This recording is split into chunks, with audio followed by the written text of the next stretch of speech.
Hi, Corey. Welcome to the podcast. Hi, Krista. Hey, I'm so excited to have you here. So, I always like to give my guests the opportunity to introduce themselves to the listening and watching audience in their own words. If you'll just tell us a little bit about who you are and what you do. Well, I am first and foremost, I think of myself as a father. I'm also now an author. I've been a love and relationship coach since 2012. And as a young man, I didn't speak up for my needs. I shrank from my exuberance, my certainty. And at some point, I had to decide to be better. So I found a relationship coach of my own, and that just changed my life and set me on a new trajectory. Yeah, beautiful. I'm excited to unpack that journey with you in this interview a little bit more. So, I always am interested in all of my guests' actual journey through spirituality. Mostly everyone who comes here has a spiritual background or are seeped in it now. There's been only two people that are, I would say, traditional religions that have come here before that haven't left their religion of origin. So what did you grow up with, and then what are you centering and anchoring yourself as an adult these days? Well, I grew up in the Christian Science religion. And Oh, so, interesting. yeah, it's a very New England thing. I Yeah. grew up in southern Maine. We weren't even big enough to be called a church. They called it a society. And Oh. there were, I think, maybe 20 members. And so I grew up going to Sunday school and an occasional Wednesday night meeting. And one thing I got from that was the belief in miracles, and that there's supernatural or just extra natural that forces like God, angels that are Hmm. available to help if called upon. And so that was kind of part of my basis. And Mm. in my adult life, I spent so much time in the wilderness, leading multi-week trips, 6, 7 weeks, that I really was drawn more toward earth-based practices. And Yeah. so I became involved in some Native American communities and learned to be a singer at different ceremonies, Sundance, Hmm. Vision Quest, things like that. And then later I was introduced to Tantra, which to me is really an acceptance of whatever's happening in the moment, not trying to, Hmm. you know, wish it was different. And so and that attention to the moment really is the essence of Tantra. Hmm. Yeah, that's really beautiful. I did read in your bio where it said that you do a lot of earth-based work, but I also was very curious about in your bio, it says you were a professional tracker, but what does that actually mean? That meant I was an instructor at a place called the Tracker School. Okay. And we had students that would come and stay for a week and do these week-long classes, learning how to read sign and footprints and how to be camouflaged in the woods or wherever you are. And from time to time, we would have special groups. Like we had people from the FBI and people from sheriff's Hmm. departments and things like that that would be more interested in how do I find a person. And so we would take them through the rudimentary uh, just how to keep the track between you and the sun, and different things about following footprints. So yeah, Oh, 3 years that's I did really that. interesting. Yeah, that's a really weird and interesting skill set to have, especially in this day and age, because there's so much modernity and like there's so many access to technology that you would think like what would be, who would be doing that now? But if somebody goes off grid and you need to find them, like those skills would, especially if they were terrorizing people or if they had taken somebody, I'm sure I'm thinking like the worst thing. I've watched way too many movies, but like I'm sure you'd have to apply those skills there, is what I'm guessing. Yeah, well, one time I got to feel really great about applying that skill is we were called to find a lost dog. And it was in kind of Hmm. a Badlands area in northern New Mexico, which you can't really see tracks. It's ridiculous. And so we were Mm. like, oh, no, it's impossible. The dog's been missing for days. Not going to happen. And But, the woman was crying on the phone. So we're like, okay, all right, we'll go. And me and my Aw. buddy. And we went and we found the dog. And Wow. we found where this woman had reached help because she had fallen and kind of crawled her way to help. We found that place. And then we saw where she had come in and we backtracked her to where there was a cliff and the dog was up on the cliff. He couldn't go down. He couldn't get up. He was kind of stranded Mm, and getting wow. really hungry. So we were able to let me down on a rope and I grabbed him and we got the dog safe and Oh, sound. that's so cool. That's very, very cool. Well, all right. Well, that I was so interested in asking that. I really wanted to understand what that work was and what it meant. So thank you for explaining. So you wrote this beautiful book that for full disclosure for the listeners, I have not read. It's called Soul Statements, a Love Coach's Guide to Successful Communication. And as a baseline, why don't we just tell the listening audience, like, what is this book about? What was its intention? And then, what are you hoping people learn from this work that you put together in this book? Yeah, Krista, I was working with coaching client after coaching client, and I found that there were some things that were very useful Mm-hmm. from person to person to person. And I thought, wow, I should write about these key issues or factors or techniques and tools. And I started doing a little blogging, and then I realized, I should just write a book. So I wrote it for all the people that maybe would benefit from coaching, but who will read a book instead. And so that's awesome. So I get to reach them. And, it's a love coach's guide to successful communication. So tons Mm-hmm. of communication attitudes, tools, techniques, and ways to check yourself. Tony Robbins and others call it a checkup from the neck up. Mm-hmm. And the actual soul statement, I coined that term because there's these moments when we go astray, maybe just in our own mind and our own heart, if nothing else. And I want to know, typically, what were you telling yourself at that moment when X or Mm-hmm. Y happened? And so we have the ability to kind of curate and script in advance how we talk to ourselves. And it's harder to do that from scratch in the moment. So Right. if we spend some time kind of contemplating our own essence and we discover some true thing about ourselves, like my heart is strong or I'm a really good person.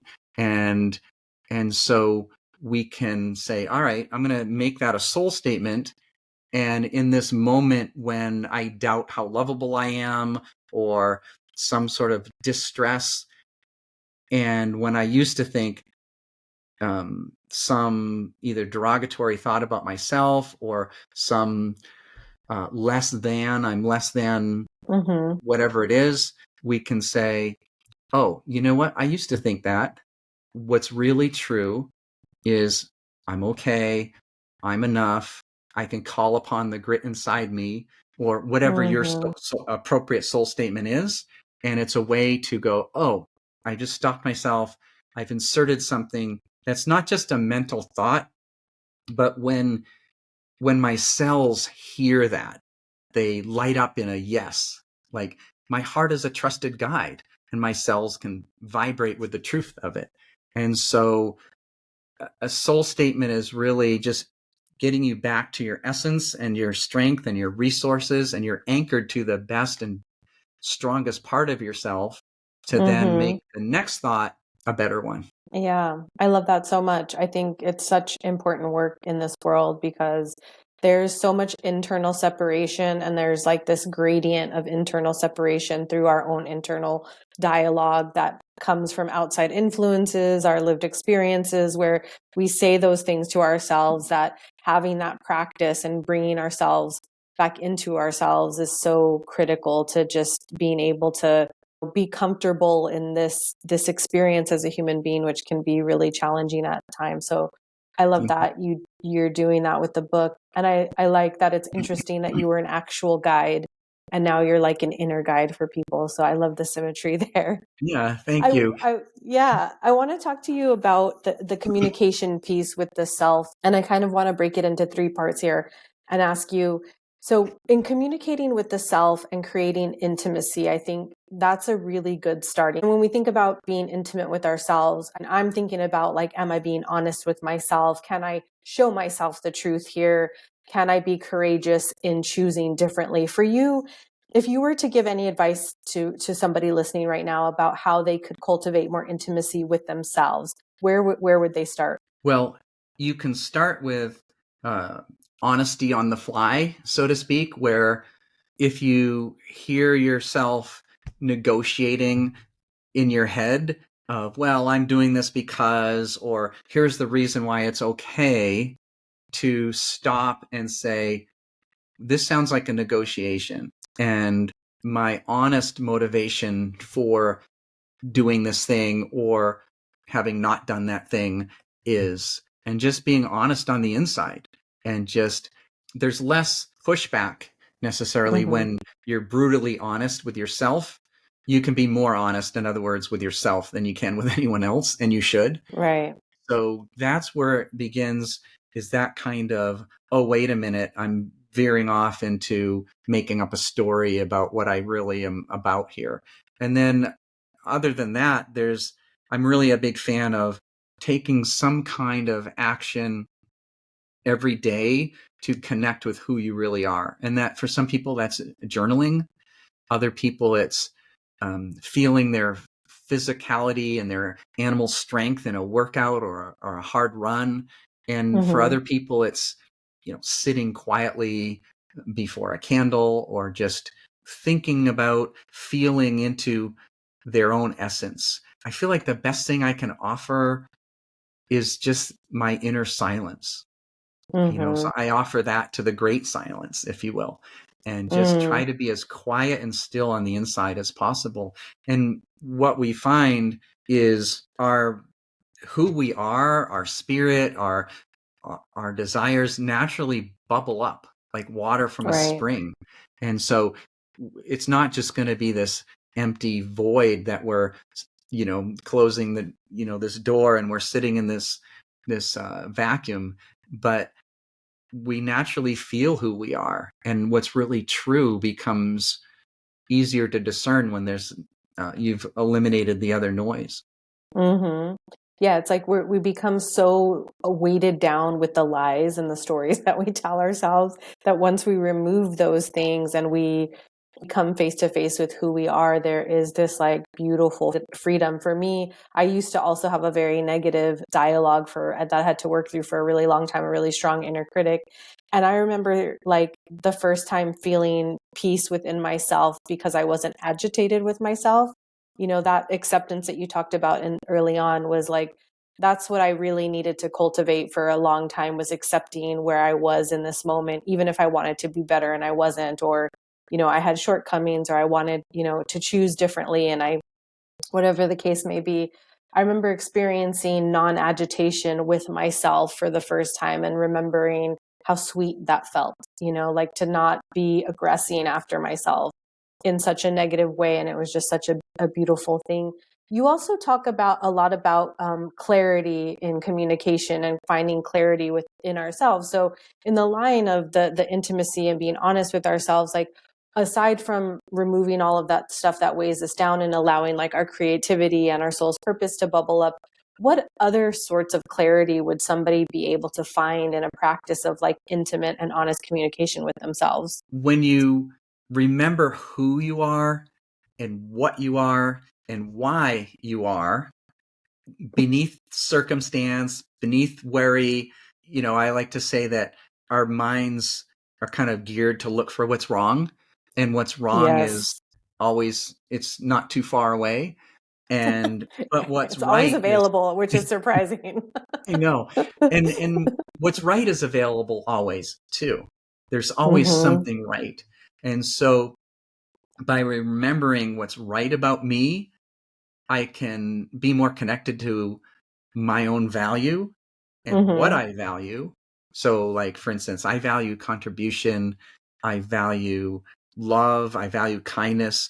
And so it's easier to then speak from your values and to your values when you've already gotten in touch with them. And so, Mm-hmm. when somebody is so connected and to their authentic values and can speak those really clearly, that kind of clarity, I call it Mm-hmm. clarity is the new sexy. Just being like direct to the bullseye of what's really going on. And what's also interesting too is that when you really are more connected to who you are, you can hold whatever's happening more lightly.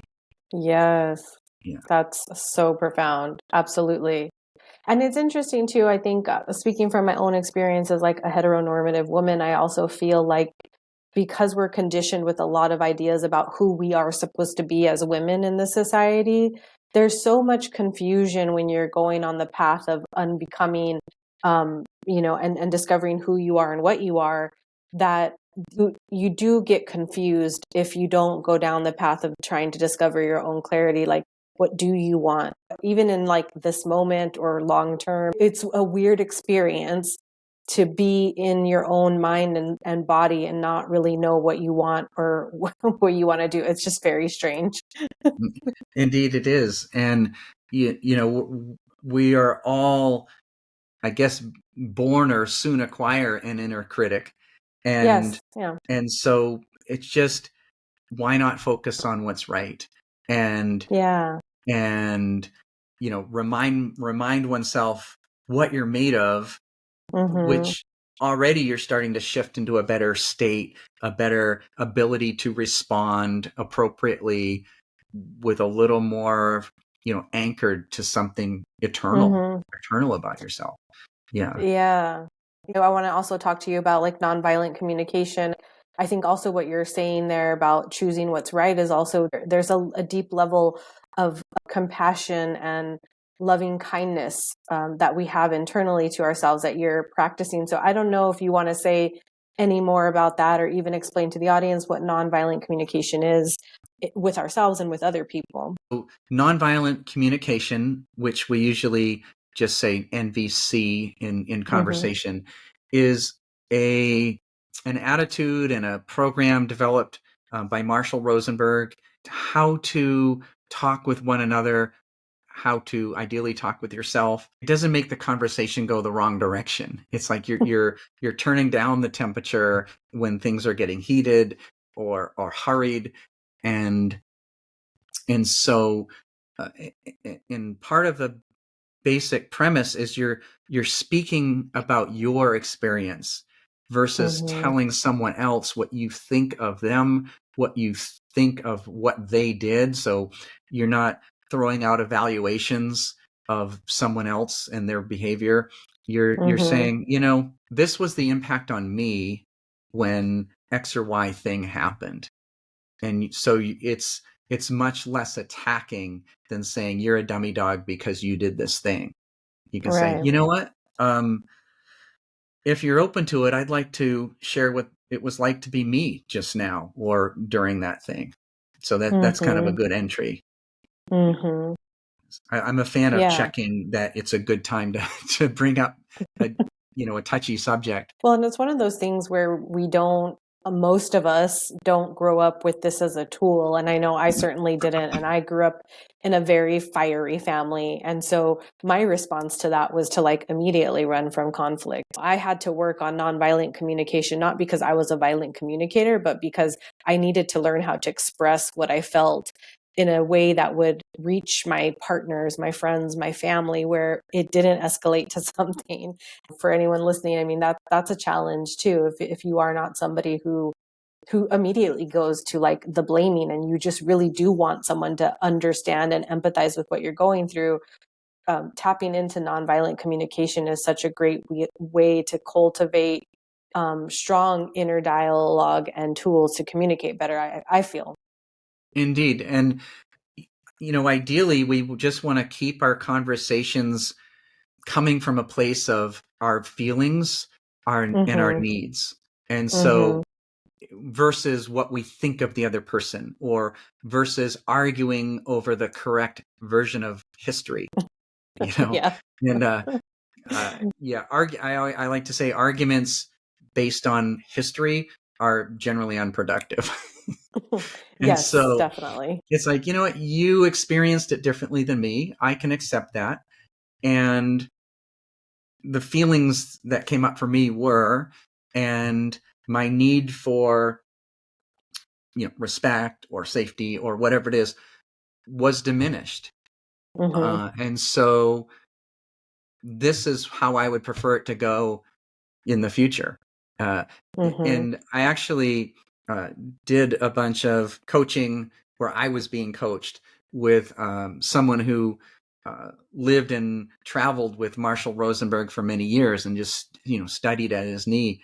And he said that the last conversation he had with Marshall Rosenberg before Marshall passed away, Marshall was saying he was a little disappointed in how literal people take the NVC way to say things. He said, Yeah. I didn't write it for that or create it for that. He said, it's more of an attitude than a strict, you have to follow this formula of how to, talk.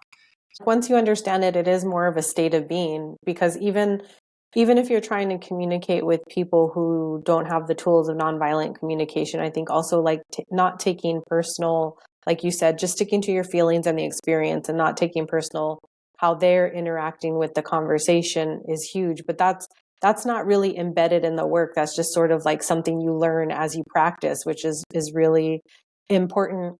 In the vein of communications, I thought we might go down a level and talk about how we're communicating in partnerships and friendships. And, I think a lot of us run into, especially in romantic relationships and friendships, I will say, I found it in both places, the patterns that we learn from our early childhood experiences with, whatever gets mirrored to us by our parents, and the flight responses we have, and the fear, and and then everything in between. So as a baseline, I don't know if you want to say anything in general about being able to communicate well in a relationship and noticing these patterns that are unconscious or conditioned in us that might, cause us issue in our relationships. Like, where would somebody start to be looking at those things?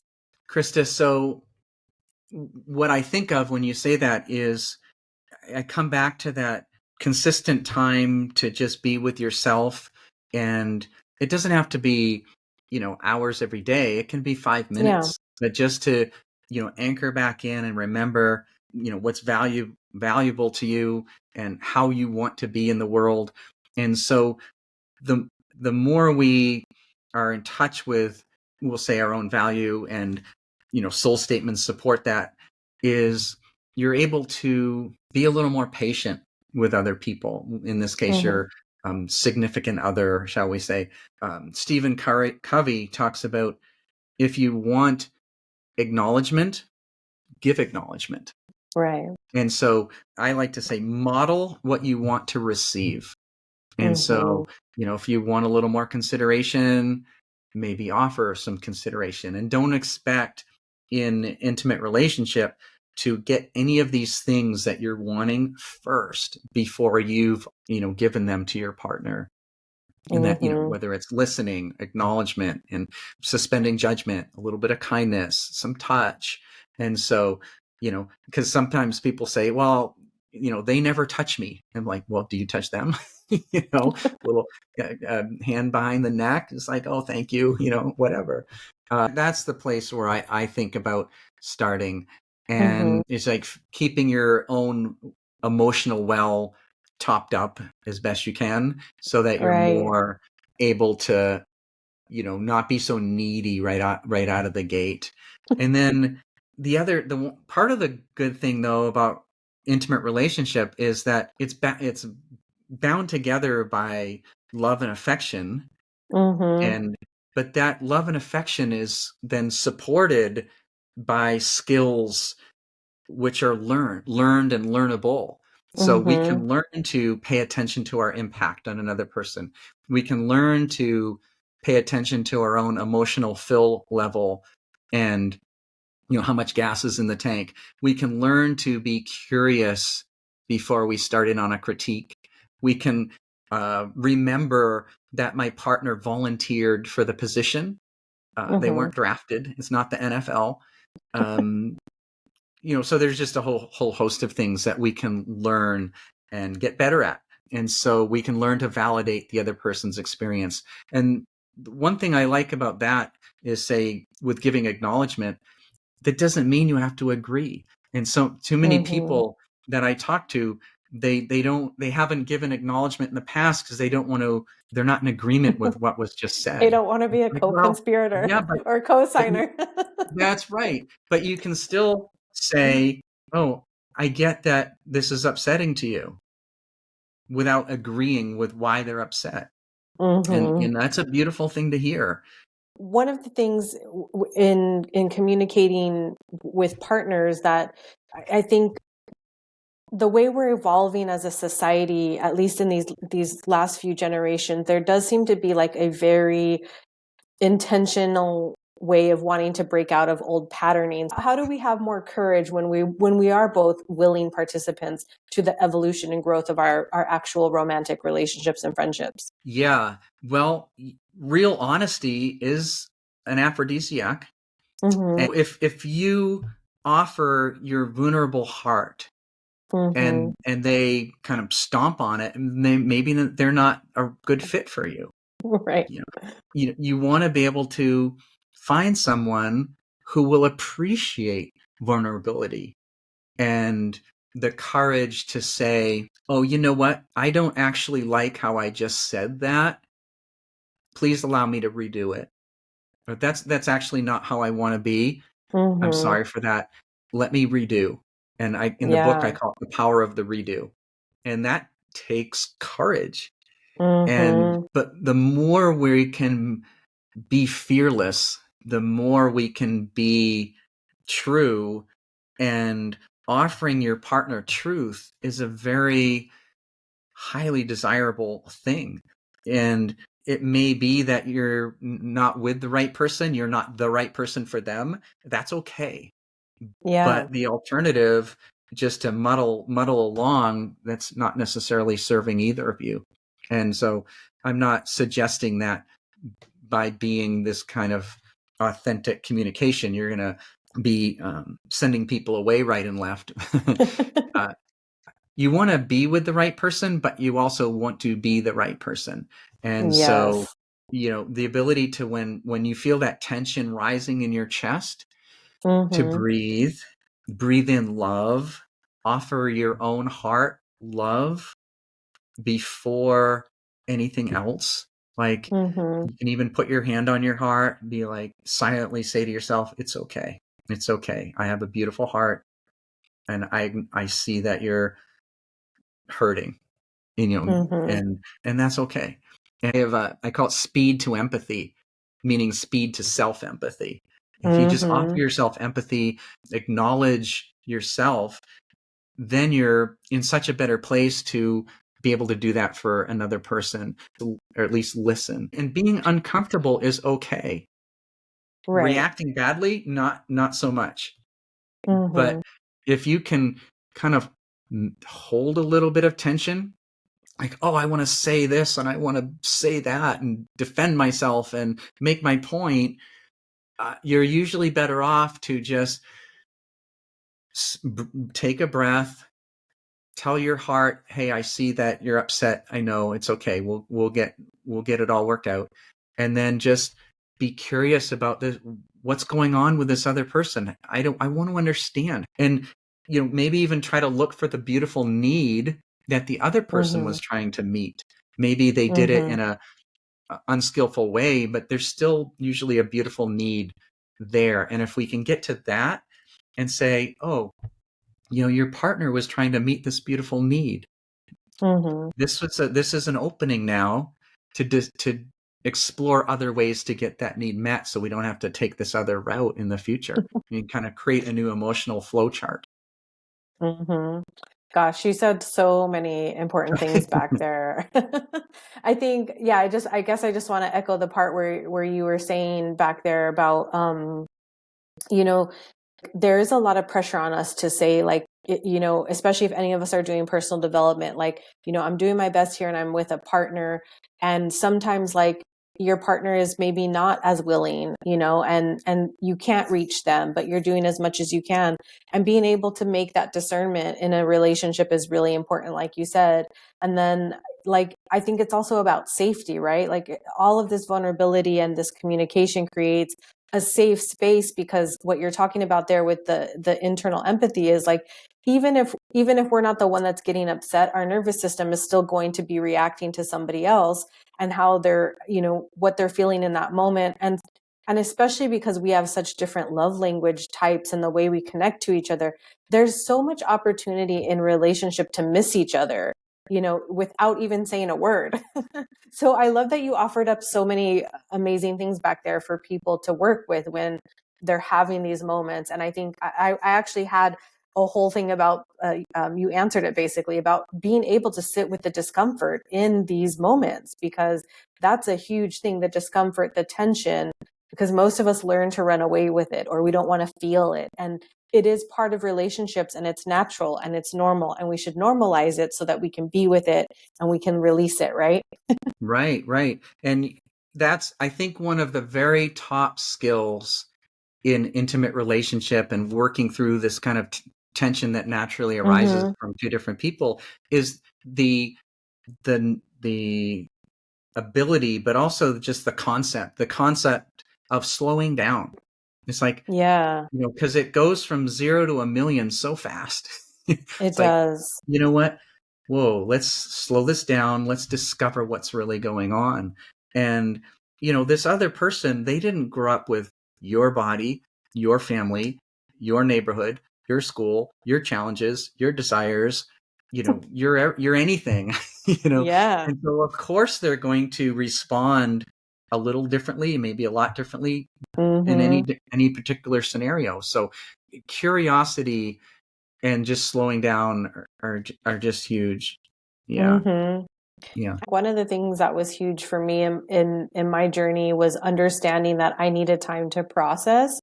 Like, earlier I was saying, like, you know, I came from a family that was like super fire with conflict, and they never allowed like that breathing room. And I'm not somebody, like, number one, I'm not witty. It's one of the things, like, I will order in my next life, like, I'm gonna make sure I order the witty package. But in those tense, heightened levels of situations of communication and in partnership or friendship, like, I can't think, you know, I need to process everything and then come back when my nervous system is calmed down, when my brain isn't jumbled, so that I can speak, you know, gracefully, like you talk about a lot in your work, like, speak gracefully to these people so that, you know, I don't injure them anymore. That's been a huge part of my work, is like, my purpose here is to make sure I don't injure myself and injure other people. And knowing that about ourselves, knowing what we need when conflict arises or when there's like tension in communication, is really critical to help Mhm. the success of the relationship, I believe. I don't know if you want to say any more about that. Well, absolutely. I just want to say that if you can't argue without wounding, you shouldn't be arguing. That's so good. You know, Yes. uh, and Yes. and and it's helpful to understand how your partner and how you typically respond to distress and upsetness and whatnot. Mm-hmm. So I have it in my book Soul Statements where I talk about the 9 F's. So Mm-hmm. there's fight, flight, fantasy, faint, fold, freak, flail, freeze, fix, fun, feel. You know, it goes on. So there's, Mm-hmm. like, for instance, some people freeze and they're just like, they don't run away. But they can't really say anything coherent. They're just, yeah, I don't know how to handle this. So, Mm-hmm. and other people fix. So they're, oh, well, here's the solution right now. Boom. Yeah, This is they go do do do do it's right do. how we're going to go. And that's kind of skip right to the end step. And that skips over a lot of acknowledgement of, hey, I was hurt, you know, just like, I make it better. So, and then say fun. So some people like make a joke and laugh it off and like, well, you know, yeah, have a popsicle or whatever. You know? Right. So Super there's just dismissive. always different ways of, and it's just helpful to go, oh, that's what they do. Oh, that's what I do. Mm-hmm. Okay, I do this thing. Um, And allowing them that time to have that reaction too. And then mhm, like mhm. circling back, like, can we have this conversation in a different way or Sure. something like that? I Mhm, kind of want to take a hard left turn here now with you because in some of your work, you do talk about reconciling sexuality with spirituality. It's been, I think, probably a couple years on the show where I've had anybody speak about this specifically. And I still think it's something a lot of us struggle with, especially if we were indoctrinated by, Western religion. There's a big, huge thing with purity culture. I know I had to do a lot of unlearning with that. So I guess I wanted to just ask your thoughts on how did you reconcile that? What was that journey for you, and what mhm. advice do you have to offer the people today? Sure. Well, I had a series of very wise teachers who taught directly to this. And so Mm-hmm. I, sat at their feet and just listened and absorbed, and so that's different tantra schools I went to. So Mm-hmm. and some of the what I've taken away, for instance, is the same creator who made your mind made your body, Mm-hmm. including the parts we don't usually talk about. And with Tantra, it kind of goes back to what I spoke of before, that acceptance. So I'm accepting that I have a body with certain parts, and I have a mind with desires and interests, and I want to um, be with my chosen beloved, you know, in a certain way. I want to show up as a man how I want to. And so Mm-hmm. with Tantra, we learn to hold sexual union as a holy sacrament. Mm-hmm. Um, we hold it that way in our heart. And so I don't know who said this, but it was a brilliant thing where they say sex can stand for sacred energy exchange. And Mm-hmm. that's how I look at it.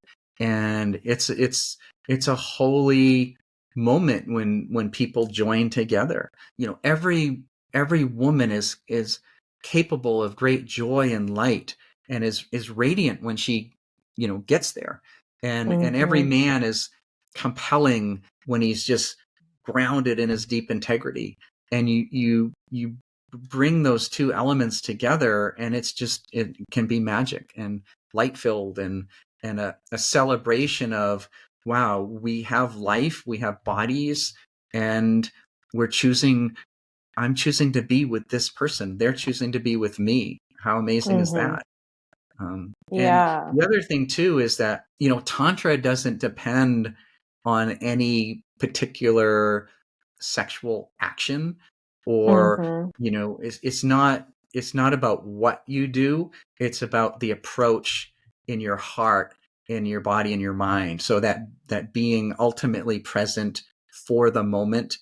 And it's like David Data says, if you're having sex and you're just cherishing, I guess I'm paraphrasing now, but you're cherishing the very moment, you're inhabiting the texture of this time right now, that's great Mm-hmm. sex. What's actually happening is really secondary. And and I actually included this little snippet in my book, which is something I came to on my own self, which is stillness contains more pleasure than movement. Mm-hmm. So my partner glowing and radiating with joy and happiness, and just sitting knee to knee, gazing in each other's eyes, not moving, that's ecstatic and fulfilling. And it's Mm-hmm. so pleasurable, not bodily pleasurable, but Yeah. it's just pleasurable. It's just so happy to just be Mm-hmm. happy being me, happy with each other. And part of how we get there is we try to remember to keep our body relaxed Mm-hmm. and open. And so I like to check in with my jaw. Is my jaw, am I holding tension there? If I can relax my jaw, no, the rest That's of me my is litmus probably test too. relaxed. Yeah. And and also, how slow can I go? there's not necessarily a goal post. Right. There's no scoring, so to speak, in tantra. It's not like, oh, we're racing to this, end zone. It's like, no, we're trying to slow down and just be here in this, Mm-hmm. beautiful moment, not anticipating any other moments to come, but just kind of slowing down into presence. And part of how we do that is just be relaxed and soft and open. And there's, an attitude of there's nowhere else to go. There's nothing to do. There's nowhere to be. It's just here. Yeah. Yeah. That deep presence and attention and intention in that practice is really important. And I think it's interesting from my experience. I grew up Catholic, so there was all this like purity stuff and whatever. And when I went down the rabbit hole of trying to basically consume everything I could about all the religions of the world, all of the philosophies, and finding Buddhism and Taoism and Hinduism, and where there was actually a place for sexuality and for sensuality and for connection with self, was something that was so eye-opening to me. And I did take a few tantra classes with a teacher here in Austin, and again, it wasn't about outcome or fixed place to get to. It was like, how can I even just caress myself, my arm, something as simple as like my arm, and really connect with, does it feel pleasurable?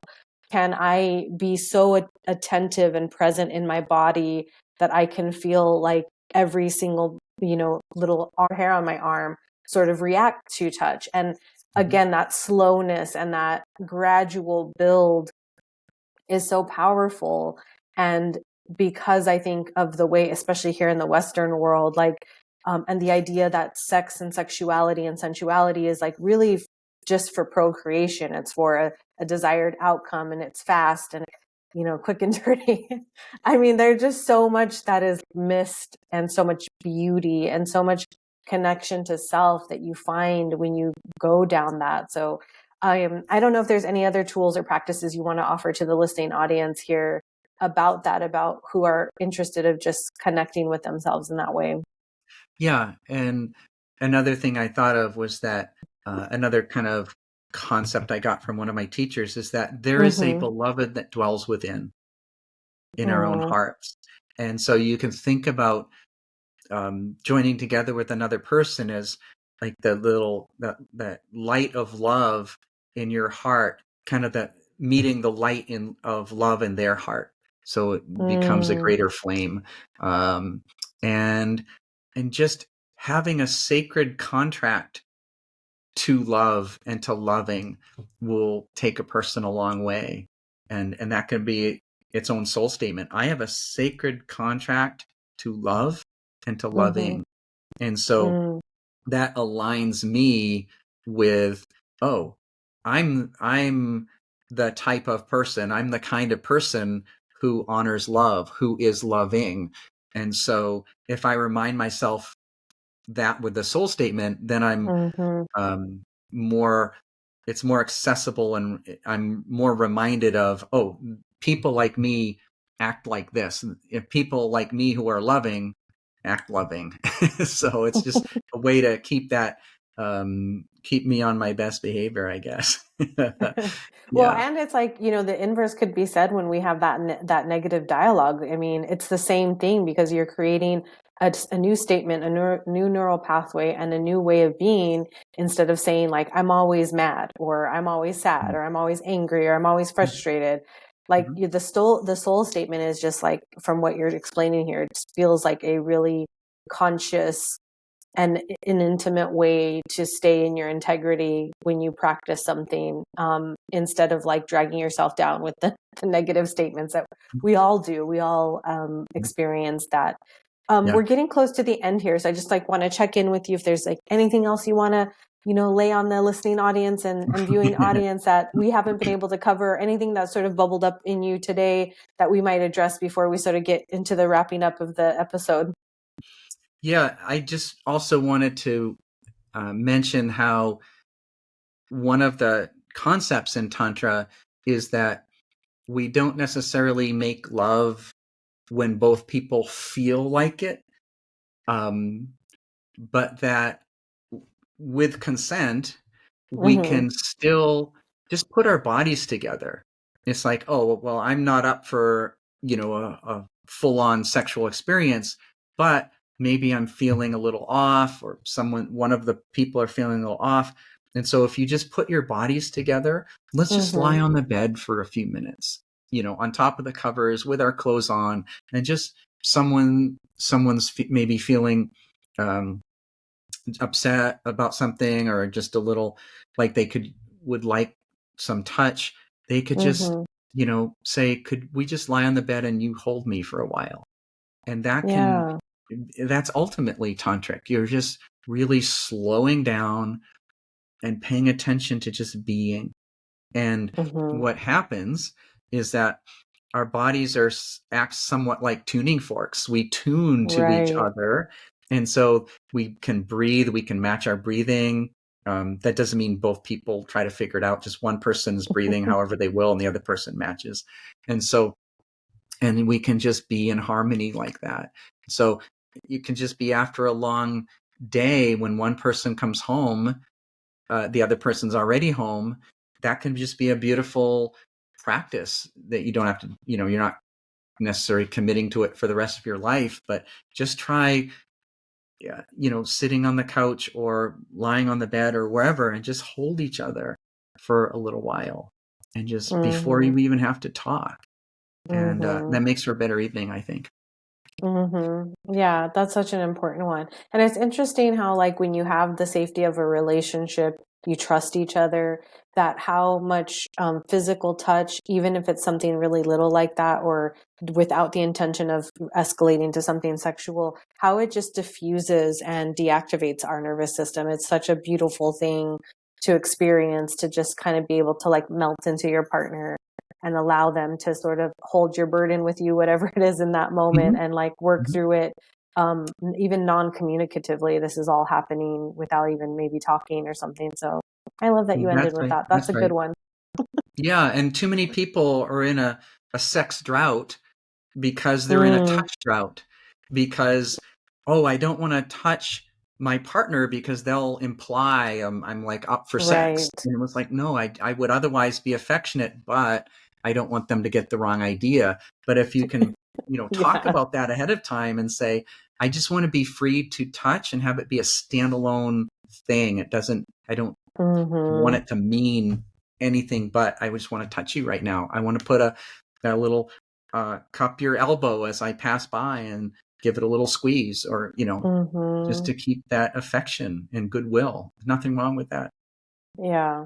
That's so beautiful. That's so important. Everybody underline that one.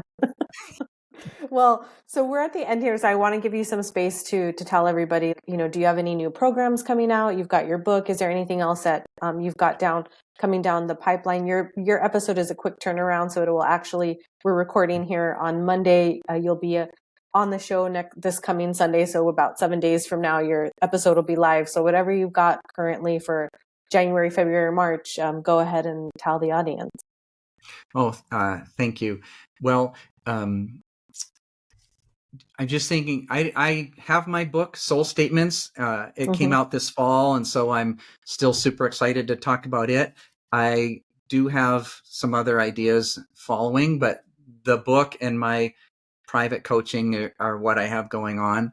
Mm-hmm. And I was thinking of a coaching takeaway, and that would be, you can learn to call up the best part of you in a moment.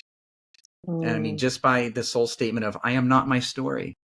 And so, the next right action becomes a little more obvious. So yeah. And then I have my website, corerelationship.com. I actually didn't name it Core Relationship because my name's Corey. I named it because that relationship with yourself and with God, that's your core relationship. Mm-hmm. I was wondering that. Thanks for explaining that. I was like, that's kind of cute that you named it. I thought you named it for your name as well, too. So I always end the podcast and I always ask my guests, like, what 3 things are they grateful for this moment, this week, this year, sort of anything that's rolling around in your heart chakra that you want to tell the people you're grateful for. Well, I'm certainly grateful for my good health and the good health of my children and my family. That's always top. And I'm grateful for this day. Uh, is this the most exciting and fulfilling day I've ever had? Maybe not the most. Is it the worst day I ever had? I mean, or the most difficult? No, but it's the best day. It's the best day because it's here right now and I'm in it. I'm living it in real time, and that's all we have. So I like to say, in addition to carpe diem, seize the day, is carpe tarde, seize the afternoon, and carpe abyssi, seize the abyss or the night. So I carpe love noctem, that. seize the night, seize it all. A little Latin pop quiz for anybody who's Yeah. listening there. Well, I'm excited that got to be a part of your best day. So I really appreciate you coming here, Corey, to talk to me. I love everything you had to say. I think it's going to help the listening audience along their own journey. We all just need to be, supported in such interesting and beautiful ways. And I really appreciate that you're doing that here with me today and letting me give a little wisdom out for you to the listening audience. Thank you. You're a joy to be with, Krista. This podcast was written, directed, and produced by me, your host, Krista Ziomata, in alignment with Light Casting. Music curated and created by Mr. Pixie. You can find I'm Awake Now What on all social media channels by searching IANW Podcast. Head over to your favorite podcast app and subscribe, download, rate, and review. Come back every Sunday to partake in a new and enlightening conversation. May you be filled with love and light until we meet again.